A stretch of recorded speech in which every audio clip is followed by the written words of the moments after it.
March 17, 1944. The air over Stalag Luft III hung heavy, with the acrid smell of diesel smoke and freshly turned earth. In the pre-dawn darkness, a single figure moved through the compound's shadows, not a prisoner attempting escape, but a woman whose hands had once held surgical instruments with the precision of a maestro conducting an orchestra. Oberfeldwebel Klaus Zimmermann watched her from his guard tower, the ember of his cigarette tracing small circles in the blackness as she made her way toward the camp infirmary. He had been told she was merely a nurse, a British auxiliary captured during the fall of Crete 3 years prior. What he did not know, what none of them knew, was that Sarah Lawson carried within her mind a weapon more devastating than any explosive the Allied forces could manufacture. The morning mist clung to the pine trees surrounding the camp, and somewhere in the distance, the rumble of Luftwaffe bombers lifting from the nearby airfield punctured the silence. Within 72 hours, those same aircraft would sit grounded,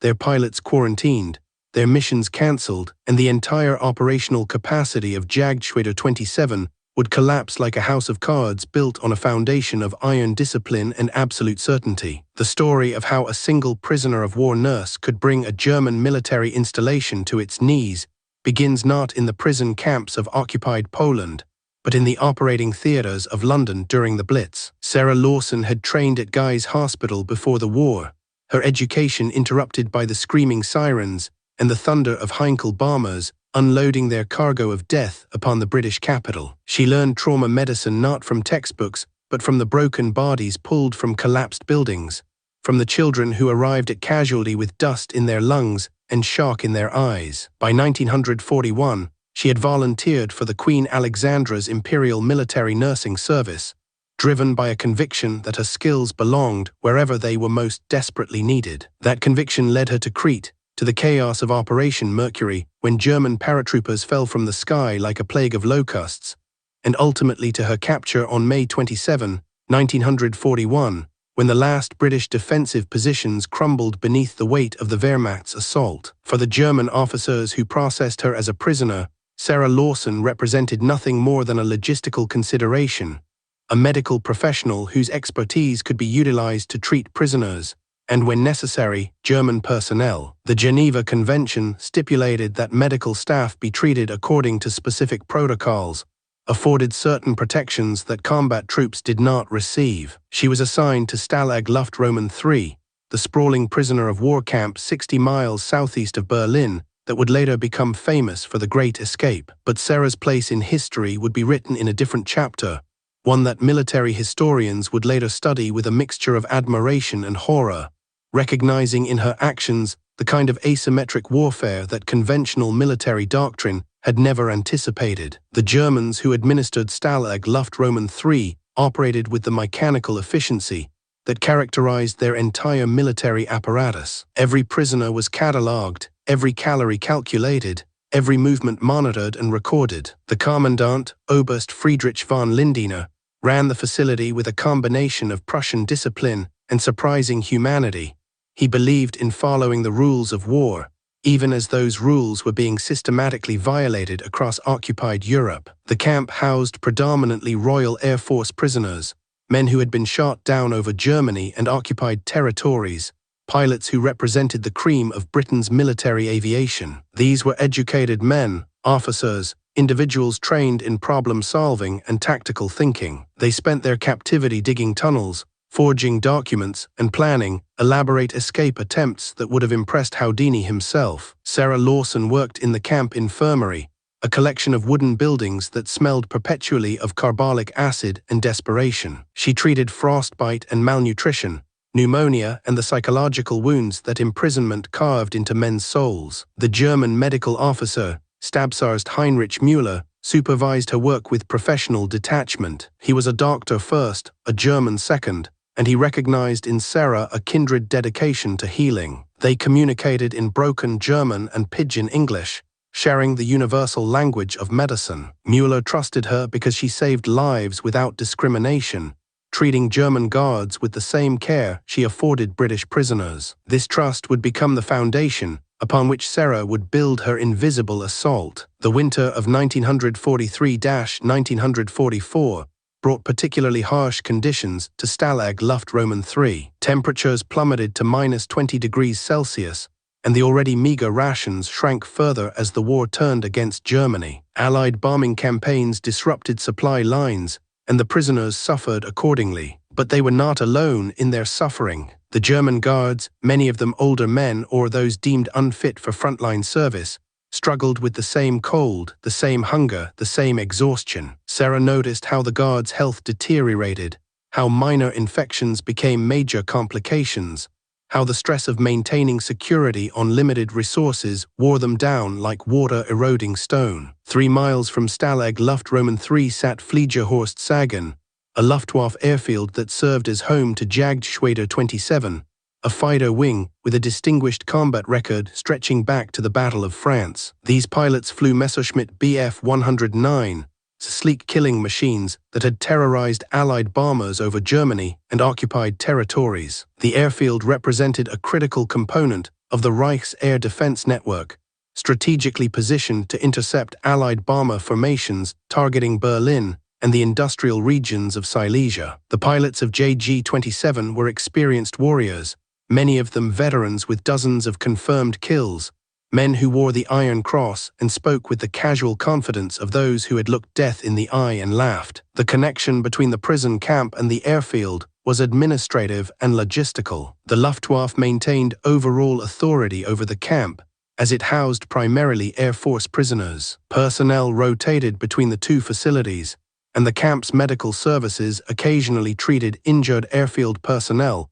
when the base hospital reached capacity. This arrangement created a porous membrane between civilian detention and military operations, a vulnerability that existed in plain sight, unmarked and unremarked upon by those whose job was to ensure security. Sarah Lawson understood something that her captors did not, that in warfare, the most devastating weapons often appear entirely innocuous. She had observed the movement of personnel between camp and airfield, noted the patterns of rotation, understood the rhythms of military bureaucracy. She recognized that the German system, for all its legendary efficiency, relied upon interconnected networks that could become vectors for catastrophic failure if one understood the nodes and pathways. What she needed was not explosives or weapons, but something far more insidious, a biological agent that could move through military structures like a ghost, invisible until the damage was irreversible. The answer came to her one morning, in February 1944,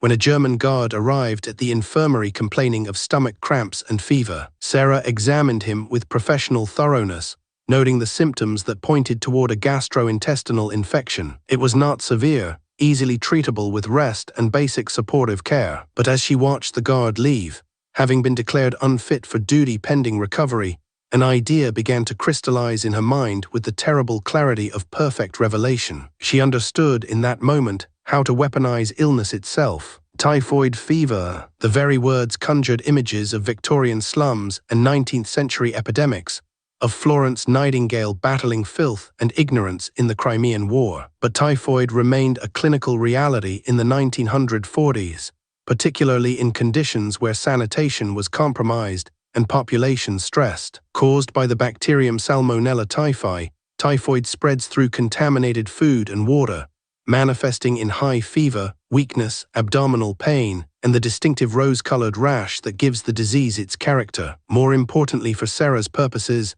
typhoid could be carried asymptomatically.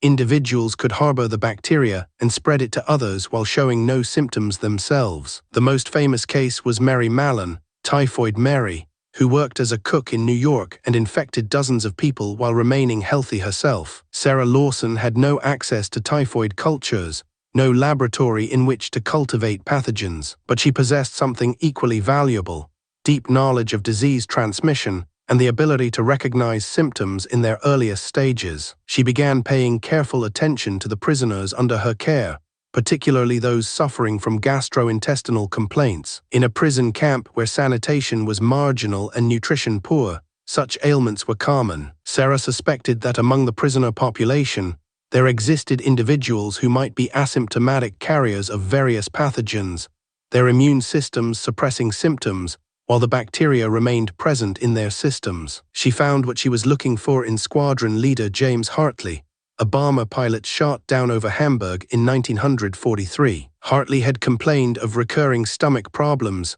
mild and manageable but persistent. Sarah conducted a thorough examination, noting details that others might have dismissed. His temperature showed slight elevation in the evenings, his spleen was marginally enlarged upon palpation, and he reported episodic bouts of constipation alternating with diarrhea. These symptoms, subtle and easily attributed to poor prison diet, formed a pattern that Sarah recognized from her training. She suspected Hartley might be a chronic typhoid carrier, his body harboring the bacteria years after an initial infection that might have occurred before the war. Confirming her suspicion required laboratory facilities she did not possess, but Sarah understood that confirmation was less important than probability. If Hartley was indeed a carrier, his bodily fluids would contain Salmonella typhi. If he was not, her plan would simply fail without consequence beyond wasted effort. The ethical implications of what she contemplated weighed upon her conscience like stones in a sack,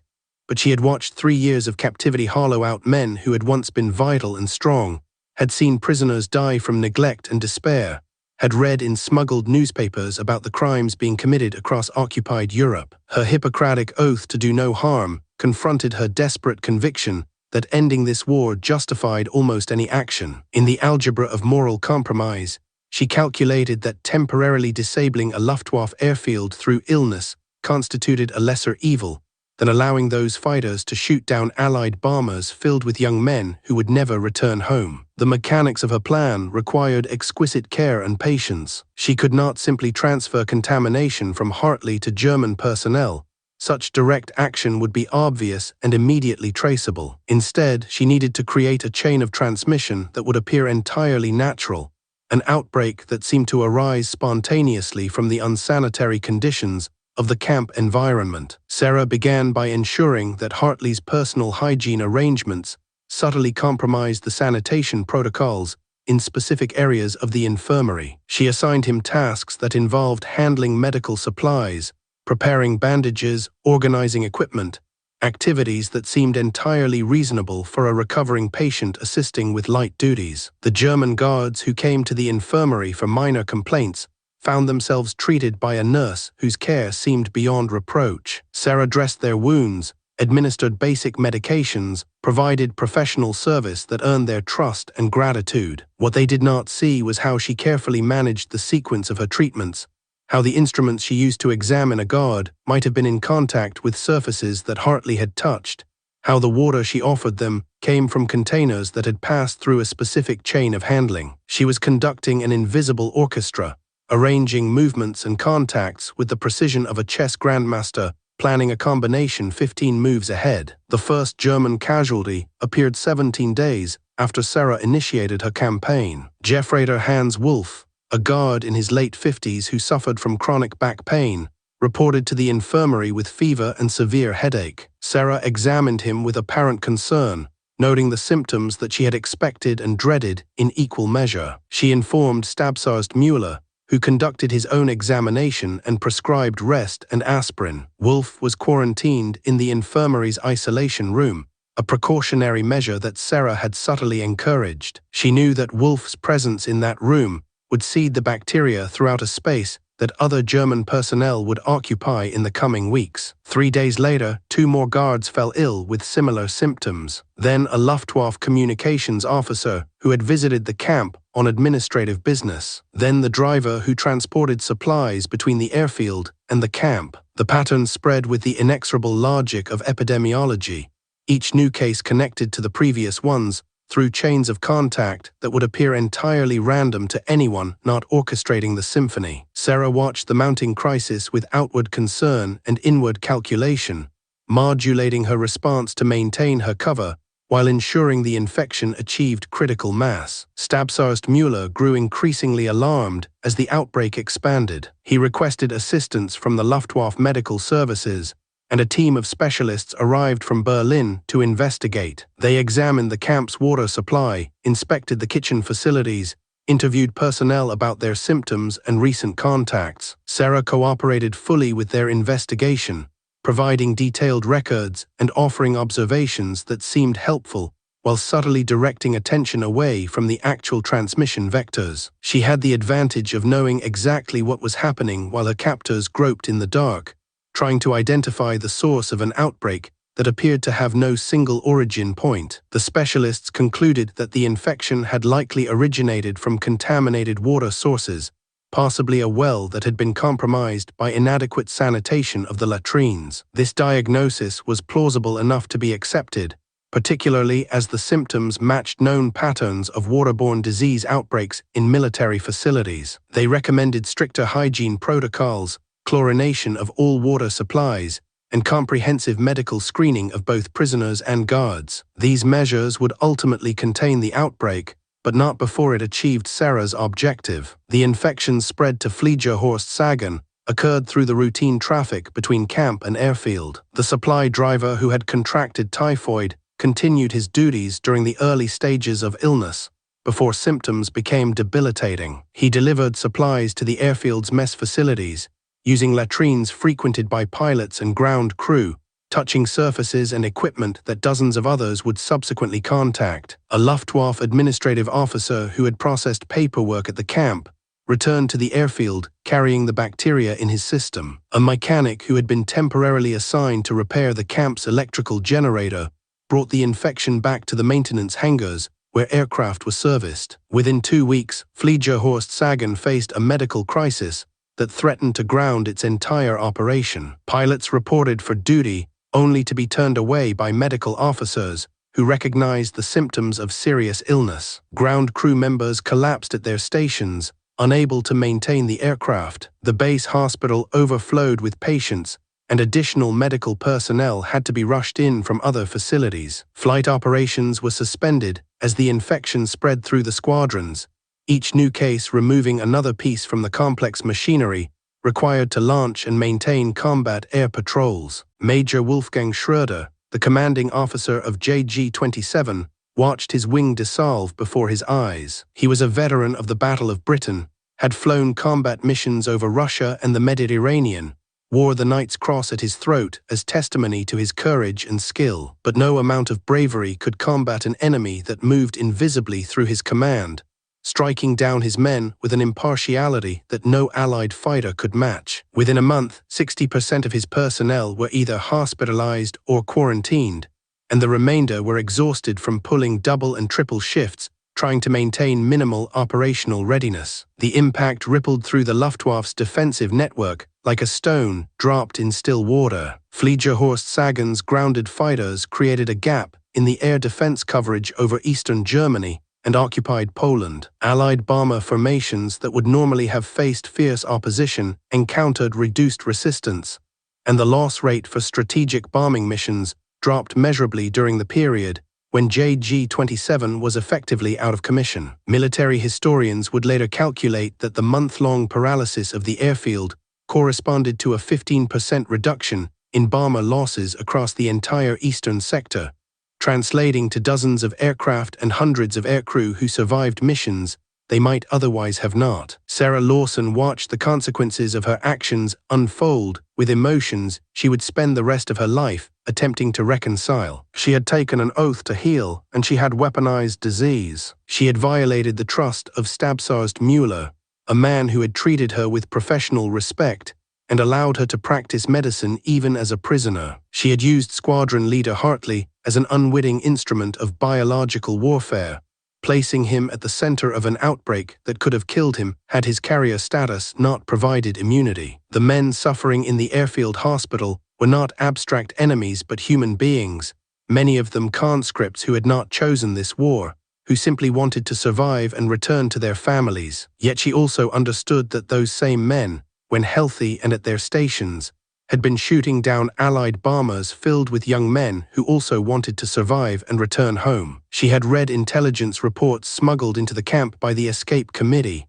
documents that detailed the systematic murder of Jews and other undesirables across occupied Europe, the death camps that operated with industrial efficiency, the plan to exterminate entire populations in the name of racial purity. She knew that every day the war continued meant more deaths in those camps, more cities bombed, more soldiers bleeding into foreign soil. In the brutal calculus of total war, Her actions had saved Allied lives at the cost of German illness. That the disease might have killed some of those infected was a possibility she had accepted with the same grim determination that bomber crews accepted their casualty rates. The investigation into the outbreak eventually traced the infection's origin to the general area of Stalag Luft III, but the specific mechanism remained unclear. The German specialists concluded that the camp's sanitary facilities had been inadequate, that the combination of overcrowding, limited resources, and winter conditions had created an environment where waterborne disease could flourish and spread. Their report recommended substantial infrastructure improvements, increased medical surveillance, and stricter quarantine protocols for any future outbreaks. Nowhere in their analysis did they consider the possibility that a prisoner might have deliberately weaponized illness, because such an action fell outside the conceptual framework of conventional warfare. Sarah Lawson was never suspected because she remained above suspicion. She had treated German and British personnel with equal dedication throughout the crisis, had worked exhausting hours to care for the sick, had demonstrated exactly the kind of professional commitment that one would expect from a skilled medical professional bound by her calling to alleviate suffering regardless of nationality. The irony was perfect and terrible. Her very excellence as a healer had enabled her effectiveness as a weapon. The symbolic thread running through this entire episode was the thermometer. Sarah carried a simple glass and mercury thermometer, the kind that had been standard medical equipment for decades. Before the outbreak, she used it mechanically,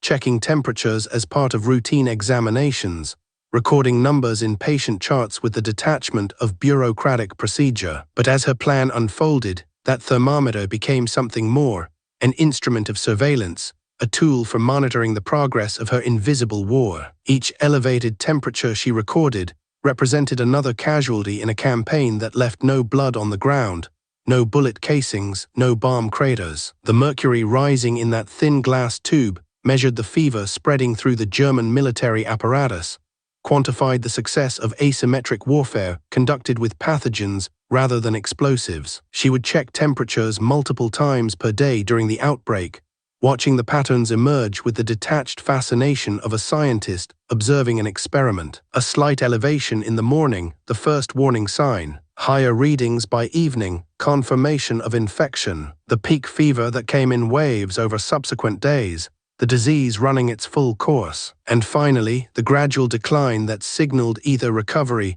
or the point at which other complications would determine survival. That thermometer became her weapon, her intelligence-gathering tool, her means of assessing whether her campaign was achieving its objectives. When she shook it down after each use, resetting the mercury column to its baseline, she was quite literally resetting between engagements in an ongoing battle. The pilots of JG-27 had expected many things when they joined the Luftwaffe. They had expected glory, the thrill of aerial combat, the camaraderie of elite warriors flying the world's most advanced fighters. They had been promised that German engineering and Aryan superiority would ensure their dominance over inferior Allied pilots. Their training had prepared them for dogfights at 30,000 feet, for the rush of adrenaline when enemy fighters appeared in their sights, for the possibility that they might be shot down and die in flames. What none of them had anticipated was being defeated not by enemy action, but by microscopic organisms cultivated by a prisoner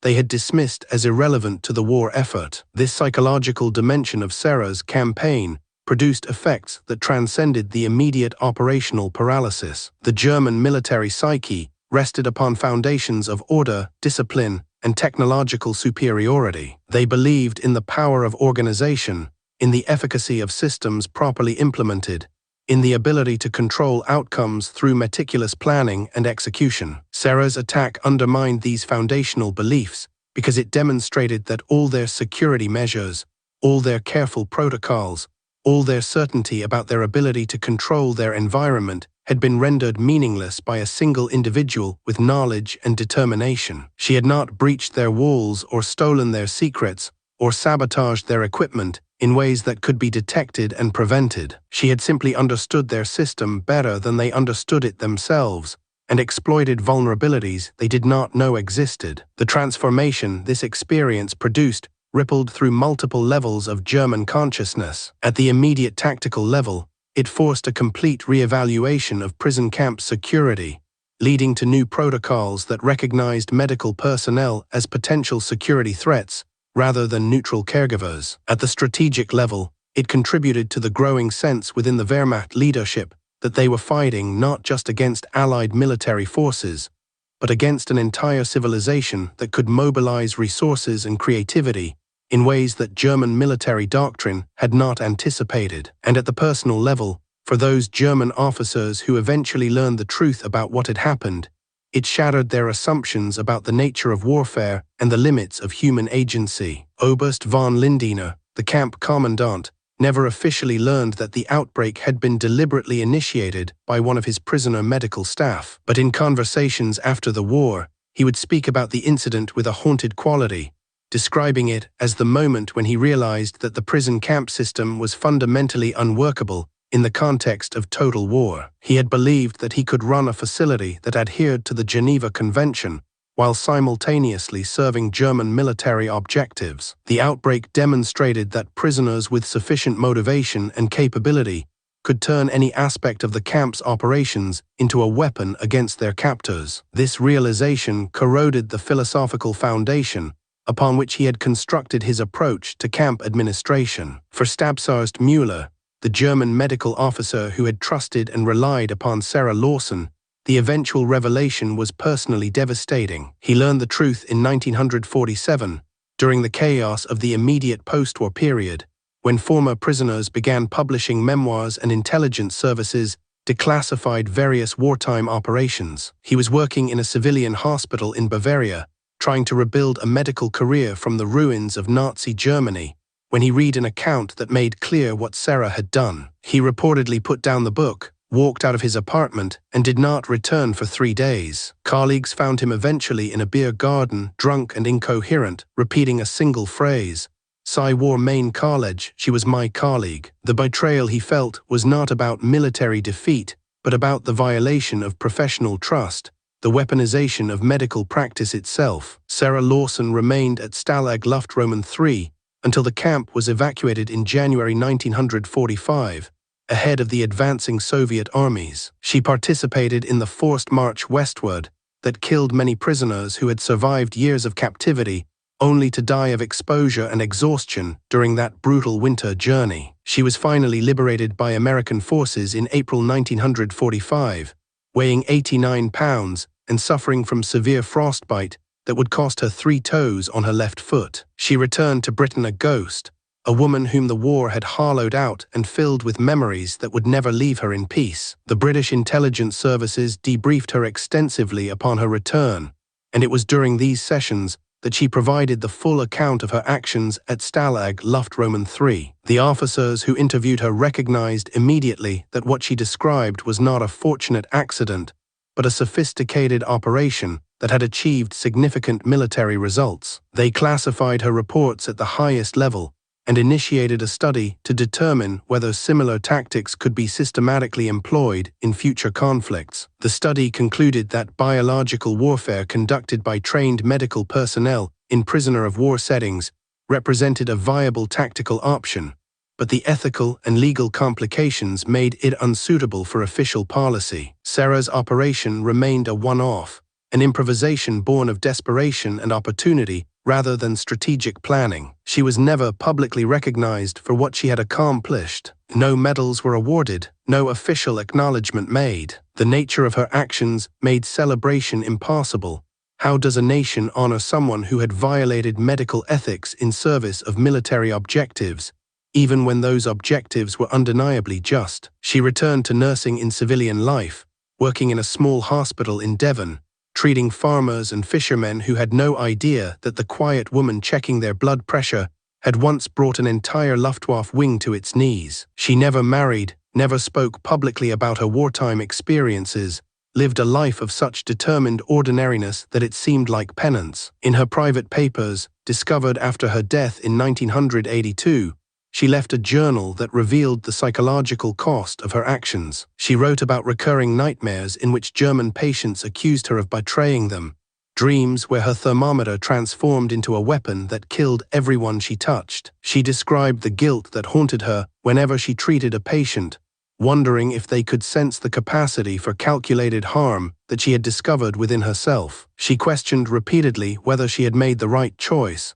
whether the lives saved by the grounding of JG-27 justified the trust betrayed and the illness inflicted. She never reached a conclusion that satisfied her, never achieved the moral certainty that would have allowed her to reconcile her actions with her identity as a healer. The thermometer she had carried throughout the war was preserved among her effects, an ordinary medical instrument that had measured extraordinary events. Her executor donated it to the Imperial War Museum, where it sits in their collection, labeled only with her name and service record. Visitors pass it without recognition, seeing just another artifact from a war fought before most of them were born. They do not know that this simple tube of glass and mercury was once the primary weapon in a campaign that demonstrated the terrifying effectiveness of asymmetric warfare, conducted by someone who understood that the deadliest attacks often come not from the direction we are watching, but from the places we never thought to look. The larger truth that Sarah Lawson's story illuminates has become only more relevant in the decades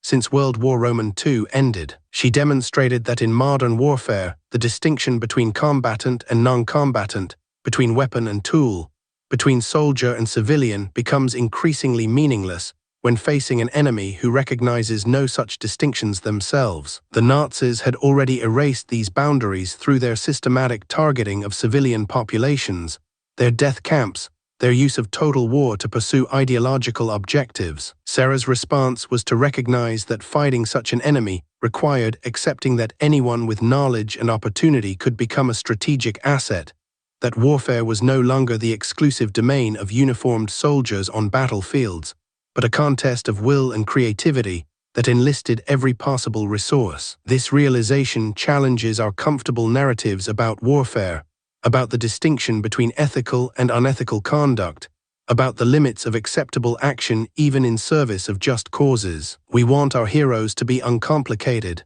to achieve victory through courage and strength without compromising the values they defend. Sarah Lawson represents a more difficult truth, that sometimes defeating evil requires adopting methods that are themselves morally ambiguous, that the preservation of civilization may demand actions that civilized people would normally consider abhorrent. Her story forces us to confront the reality that when facing existential threats, the luxury of maintaining perfect moral purity becomes its own form of irresponsibility. The Luftwaffe pilots of JG-27 gradually recovered from the typhoid outbreak that devastated their unit in the spring of 1944. They returned to their aircraft, resumed combat operations, and continued fighting until Germany's surrender in May 1945. Many of them died in the final desperate months of the war, shot down by Allied fighters or killed when their airfields were overrun. Some survived and spent years in prisoner-of-war camps, experiencing from the other side the conditions they had helped to enforce. In their memoirs and interviews conducted years later, a few of them mentioned the mysterious illness that had paralyzed their unit during a critical period of the war. They described it as one of those inexplicable events that punctuated the chaos of wartime, a random misfortune that had no explanation beyond bad luck and poor sanitation. None of them ever learned that the outbreak had been deliberately initiated by a British nurse they had never met, working from a prison camp they had never visited, using knowledge and opportunity to wage war without weapons. This ignorance is perhaps the most chilling aspect of the entire episode, that they were defeated by an enemy they never saw, using tactics they never anticipated, suffering casualties they never understood. Their certainty about their invulnerability, about their technological superiority, about their ability to control the war through organization and discipline, had been shattered by someone who understood that the most effective attacks often come from directions that military training never teaches you to defend. The abundance that would eventually overwhelm Germany in 1945 was not merely material but intellectual and creative. The Allied forces possessed not just more tanks and planes and ships, but a broader conception of how warfare could be waged, who could wage it, and what tools could be employed. They recognized that a nurse with medical training and determination was as much a strategic asset as a bomber pilot or an infantry soldier. They understood that knowledge itself was a weapon, that creativity and improvisation could achieve objectives that conventional military operations could not. This intellectual abundance, this willingness to recognize and deploy resources that traditional military hierarchies dismissed as irrelevant, gave the Allies advantages that transcended mere numerical superiority. Sarah Lawson embodied this advantage. She was a woman in a male-dominated military structure, a medical professional in a system that valued warriors, a prisoner in a facility designed to contain rather than mobilize capabilities. Every aspect of her identity marked her as someone outside the categories that military planners considered relevant to strategic operations. Yet she achieved what conventional military action could not: the paralysis of a critical Luftwaffe installation without firing a shot, without risking Allied lives, without requiring resources that were in short supply. She demonstrated that in total war, everyone with knowledge and opportunity becomes a potential strategic asset, and victory belongs to those who recognize and mobilize these assets most effectively. The epilogue to this story extends far beyond Sarah Lawson's lifetime. Her actions at Stalag Luft III became a case study in military intelligence schools, taught as an example of improvised asymmetric warfare conducted with minimal resources and maximum effect. Intelligence services studied her methods to understand both how to replicate them and how to defend against them. Medical ethics boards examined her case when debating the limits of professional conduct during wartime. Historians argued about whether she should be celebrated as a hero or condemned as a war criminal, whether her actions represented justifiable resistance or unacceptable violation of medical ethics. These debates miss the essential point. Sarah Lawson was neither hero nor villain, but something more complex, a human being who found herself in impossible circumstances and made choices that she believed offered the best chance of ending a war that was consuming civilization itself. She recognized an opportunity, possessed the knowledge to exploit it, and had the courage to act, despite knowing that success would require betraying the trust of people who had treated her with professional respect. She accepted the moral cost of her actions because she calculated that inaction would exact an even greater price. The thermometer she carried, that simple instrument of glass and mercury,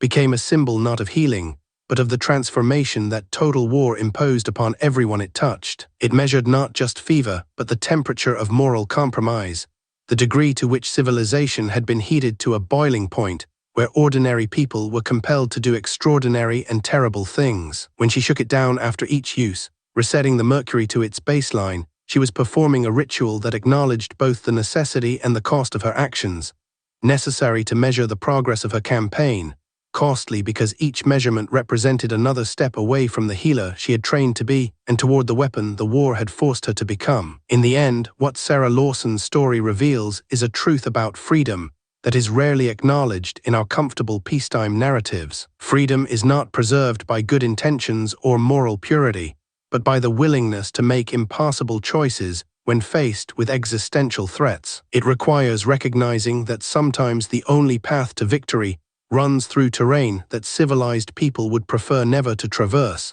that defending civilization may demand actions that seem to contradict the values being defended. The question is not whether such contradictions exist, they are inherent in the nature of existential conflict, but whether we possess the moral courage to accept their necessity while never forgetting their cost. The Luftwaffe base that Sarah Lawson paralyzed eventually returned to full operational capacity. The typhoid outbreak was contained, new protocols implemented, and the fighters of JG-27 resumed their combat operations. But for one crucial month during the spring of 1944, when the Allied strategic bombing campaign was building toward the intensity that would help pave the way for D-Day, those fighters remained grounded, and dozens of bomber crews survived missions they might otherwise have not. Those crews returned to base, flew additional missions, and contributed to the eventual Allied victory. Some of them went on to have families, careers, lives that would never have existed if Sarah Lawson had not made the choices she made. She never met any of those airmen, never knew their names or heard their stories. She saved them without their knowledge, just as she harmed German personnel who never knew she was their enemy. This anonymity defines her legacy.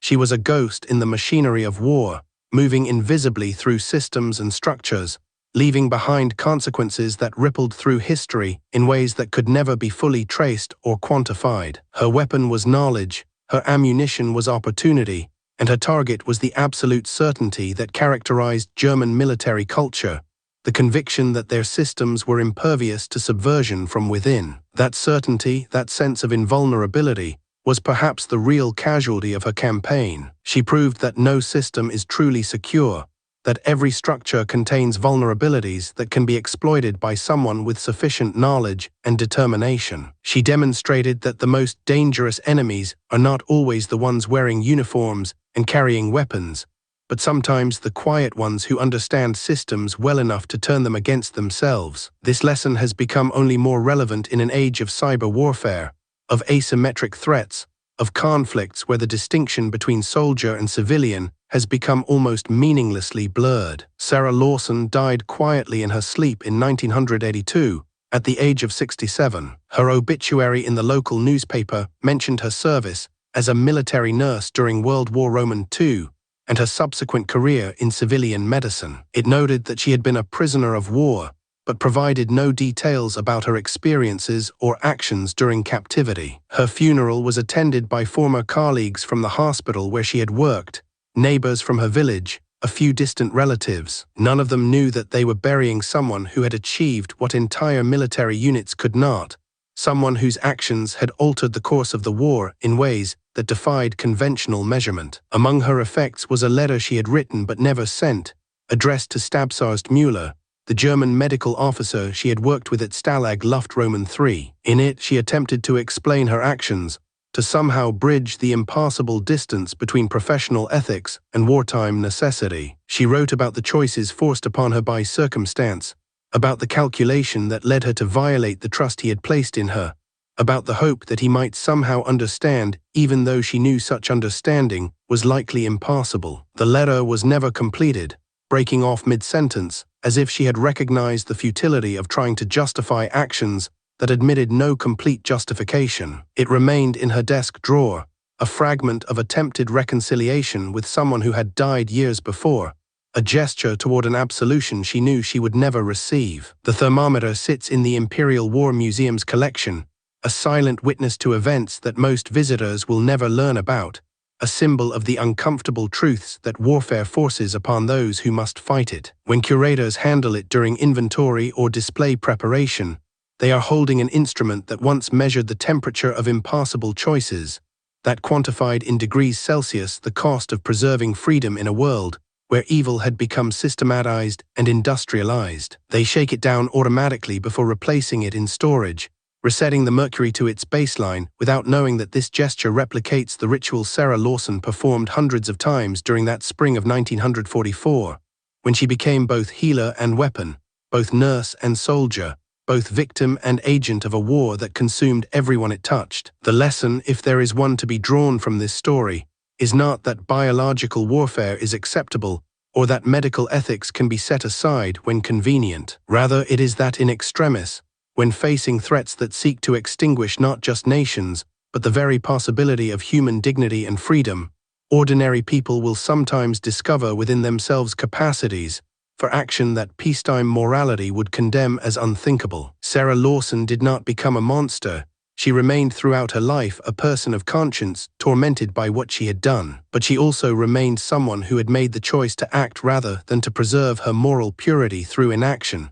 And in doing so, she achieved something that no amount of conventional military action could replicate. The Luftwaffe pilots who flew from Fliegerhorst Sagen after the outbreak subsided never knew how close their unit had come to complete operational collapse, never understood that the mysterious illness had been anything other than unfortunate circumstance. They resumed their missions with the same dedication and professionalism they had always demonstrated, fighting for a cause that many of them no longer believed in, but were bound by duty and circumstance to serve. They climbed into their cockpits, took to the skies, and faced Allied fighters with the knowledge that each mission might be their last. What they never realized was that they had already been defeated once, not by superior Allied fighters or overwhelming numbers, but by a prisoner They had never met who understood that the most effective warfare is often waged by those whom the enemy dismisses as irrelevant. And that perhaps is the most enduring truth of Sarah Lawson's story, that in a world where warfare has become total, where entire societies mobilize every resource toward victory or annihilation, the deadliest enemies are not always the ones you can see coming. Sometimes they are the quiet ones with knowledge and opportunity, the ones working in the spaces between the categories that military doctrine recognizes, the ones who understand that systems designed for one purpose can be repurposed toward entirely different ends. She was a nurse who became a weapon, a healer who inflicted harm, a prisoner who defeated her captors, and in all these contradictions she embodied the terrible truth that in existential conflict, victory belongs not to those with the most weapons or the strongest armies, but to those willing to recognize and deploy every possible resource, regardless of how uncomfortable that recognition might be. The pine trees surrounding Stalag Luft III still stand, though the camp itself was demolished decades ago. The Luftwaffe airfield at Sagan is now a Polish military installation, its runways still operational, its history absorbed into the complex narrative of a region that has been fought over and refought over throughout centuries. The building where Sarah Lawson worked as a prisoner has been gone for 70 years, replaced by forest and farmland, as if the earth itself sought to erase the evidence of what transpired there. But the consequences of her actions ripple forward through time, affecting lives that were saved and lives that were lost, shaping history in ways that could never be fully calculated or understood. She saved lives by making people sick, protected freedom by violating trust, served healing by weaponizing disease. These contradictions admit no simple resolution, no comfortable moral that allows us to classify her story as either triumphant or tragic. It is both and neither, a narrative that forces us to confront the reality that when civilization faces existential threats, its preservation sometimes requires those defending it to do things that civilization would normally condemn. The measure of such people is not whether they escape moral compromise. In extremis, such escape is impossible, but whether they accept the cost of their choices and carry the burden of those consequences rather than pretending that difficult decisions can be made without leaving scars. Sarah Lawson carried those scars for 37 years after the war ended, lived with them every day as she treated patients in a Devon hospital, felt them every time she picked up a thermometer and saw not just an instrument of healing, but a reminder of the choices war had forced upon her. She never escaped what she had done, never found complete peace with her actions, never achieved the absolution she sought in that unsent letter to a dead German officer. She simply endured, continued living, kept working, maintained the quiet dignity of someone who had made impossible choices, and accepted the burden of their consequences. That burden, that willingness to carry the weight of necessary actions regardless of their moral cost, represents the hidden price of preserving freedom in a world where those who seek to destroy it recognize no limits and honor no constraints. Sarah Lawson paid that price so that others would not have to, and in the payment, she revealed a truth about the nature of existential conflict that comfortable peacetime narratives prefer to ignore, that sometimes the only way to defend civilization is to become temporarily uncivilized, that preserving humanity sometimes requires embracing inhumane methods, that the distance between healer and weapon can be crossed in a single moment of recognition and determination. The thermometer measured that distance in degrees Celsius, quantified in rising columns of mercury the temperature at which ordinary people transform into weapons, the fever point where moral certainty gives way to terrible clarity about what must be done. And when Sarah Lawson shook it down after each measurement, resetting the mercury to its baseline, she was acknowledging both the necessity of that transformation and the hope that it might someday be reversed, that she might somehow return to being only a healer rather than also a weapon. That hope sustained her through the war and through the decades that followed, even though she never quite achieved the return she sought, never quite managed to reset herself to the baseline of who she had been before circumstance and choice transformed her into something simultaneously more and less than what she had trained to become. In the end, there is no moral to this story, no lesson that resolves the contradictions, no conclusion that allows us to categorize Sarah Lawson comfortably as either hero or villain. There is only the recognition that when facing absolute evil, when confronting threats that seek to extinguish not just lives, but the possibility of human dignity, ordinary people will sometimes do extraordinary things, and those things will carry costs that cannot be escaped or forgotten. She was a prisoner of war nurse who paralyzed a Luftwaffe base, a healer who weaponized disease, a human being who made impossible choices and lived with their consequences. She saved lives and she violated trust, served her nation and betrayed her professional ethics, acted with courage and with ruthless calculation. She contained all these contradictions and never resolved them, and in that unresolved tension, she embodied the truth about what preserving freedom in a fallen world actually requires of those who defend it. The mercury has long since settled in that thermometer resting in the museum's collection, the glass sealed and static, no longer measuring anything at all. But the choices Sarah Lawson made in the spring of 1944 continue to resonate, continue to challenge our comfortable assumptions about warfare and morality, continue to demand that we acknowledge the price that defending civilization sometimes extracts from those who take up that defense. She paid that price in full, and the world she helped to save exists because she was willing to make a payment that most of us hope we will never be asked to render. That is her legacy, uncomfortable and unresolved, a reminder that freedom is preserved not by those who maintain moral purity, but by those who accept the burden of necessary compromise and carry its weight so that others might live in a world where such compromises are no longer required.